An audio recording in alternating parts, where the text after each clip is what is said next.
Good afternoon and welcome to today's show, the 2 o'clock hour. I'm John Wilcox, your host, and we resume with The Founding of the North Pole, my ebook available on my website.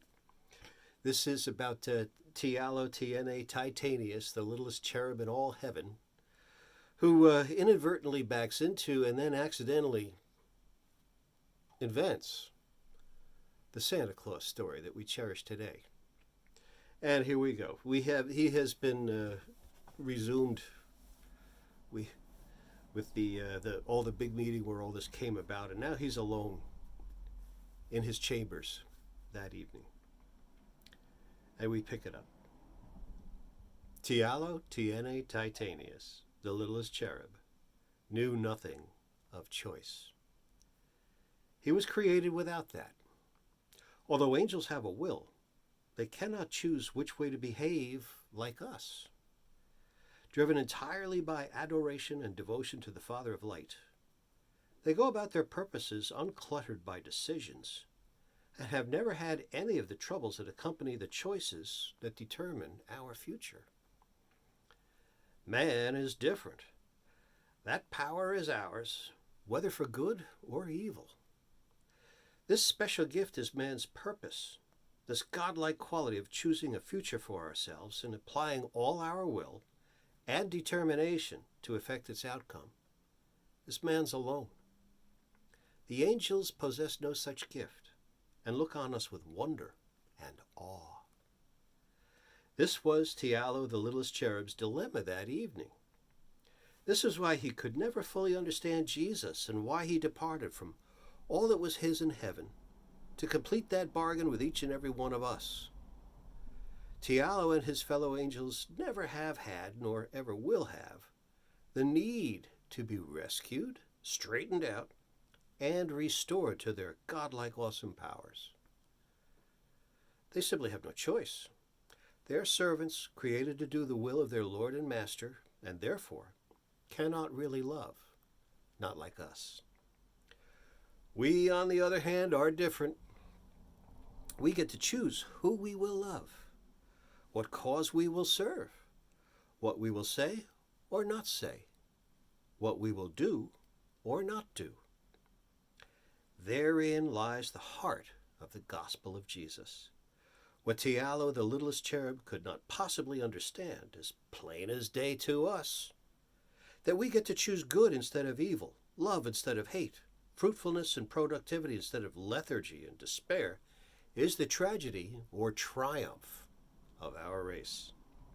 Indeed, God knew precisely what he was doing when he made the first man, Adam, and gave this whole world to him, knowing full well that Adam's choices and ours would frequently fail, and sometimes fail badly. It was inevitable that such a gift as enormous as freedom would make for both gladness and trouble, but out of both trouble and joy, some of us would look up and find our way back to our real Father. By the way, angels cannot and do not pray. Only mankind possesses the privilege to ask of God and to receive from him every gift and power that Jesus displayed when he was here on earth. But hardly anyone does that anymore. But to Tialo, all this remained just as big a mystery as ever. So he turned his thoughts and imagination to his new idea of coming up with a smaller version of God, this man-like mythological character, a scaled-down version of Papa, with all his might, which is sizable for just a cherub.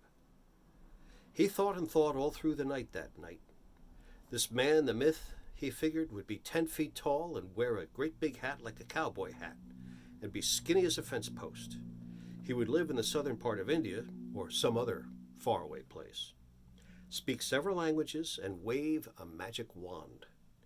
He would give personalized gifts and have a fondness for milk and cookies, and ride upon a magic carpet. By morning, he was exhausted.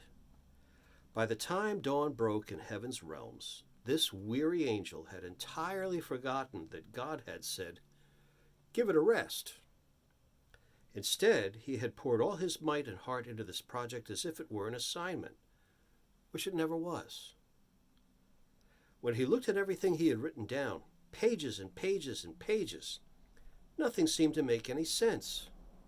None of it, in fact, seemed to make any sense at all in the light of day. "This is terrible," he said to himself. "I have no wisdom for this, no skill to create anything. I'm just a trickster who makes for laughter, not like one of the great ones. Yesterday I felt really important for once. I had an idea everyone liked. Now all I have is pages and pages of nonsense." And then came the moment when Tialo, the littlest cherub, realized he could add nothing to the scheme of things, and he paused. He had done what he was created to do yesterday, which was to bring cheer and laughter. That was all he knew, and this was beyond him. That's when it occurred to him that he might give a gift himself, even though he had no idea what that was really, or even how one was made. "But I know someone who does," he said to himself triumphantly, and gathering up all those pages, away he flew to Sophia Wisdom. "She will know," thought little Tialo. And we'll end it there. That's from my ebook, available on my website. It flashes on the bottom of the screen all the time. It's $9.99, and it's a wonderful gift. And I wrote it to be read out loud every Christmas Eve to the children, but also to the whole family, and to reinstitute this idea that Christmas is all about Jesus. It's the birth of Christ. It's the Christ's Mass. It's not a big commercialized national holiday where we all rush out and max out our credit cards and watch Christmas movies that don't have much of anything to do with Jesus. And the ones that do, sometimes they fail pretty badly sometimes, to my estimation.